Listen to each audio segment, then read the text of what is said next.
Ora lho, niken kok nyawang sirahe mondol kok modele piye ngono. Barang iki lho mau genah. Piye. Arep mok kapakne aku. Yo apik. Wah. Iya. Heeh. Oh, cantik. Dilukis Gambari opo? Apik kan? Heeh. Kurang janges. Menengah. Kurang janges. Janges. Malah kaya situr. Mangkane to, lek banyol iki, wayah iki sing kene iki dipacaki, sing mburi iki ya dipacaki. Lah, malah apik sing kowe iki raimu apik sing iki, madhep rene lho, apik iki lho. Iki tok gan, Ndangao. Iki ana Cangkeme loro. Ndi? Siji iki. Lah citake lah iki apa? Wong kok iso nggih, sugeng dalu. Nggih, kendali.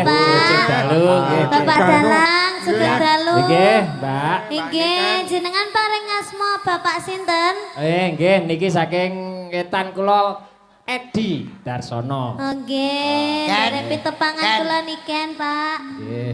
Delengen. Ya, Pak. Mau gambari lambe madhep. Oh ngelak. Cangkeme ngene ngelak. jare ngelak ngono lho.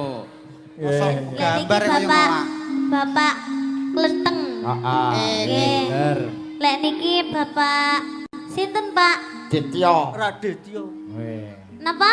Raditya. Raditya, nggih nderek pitepangan kula niken salindri nggih Bapak. Kula nderek ajar, kula teng mriki tasih belajar nggih Bapak. Menawi Ajar opo? kula tasih belajar nyinden, menawi kula enten klentu-klentune kula nyuwun pangapunten nggih Bapak. Ampun didukani nggih Bapak. Nggih, Mas Raditya nggih. Kula nyuwun pangestunipun Bapak Klenteng. Oh iya. Suwi mboten kepanggih jenengan. Iya, Apa to? Tahu kepethuk ta? Tahu dah. Bali. Tahu ta, Truk? Bola Bali Oh, kerep. kerep. Iya. Nggih. Iki nyapa to? Kowe iki nyapa? Tak ngerti bokong kan enak to. Ngene tas sawang ae. Keri dhewe kok ngentut kok.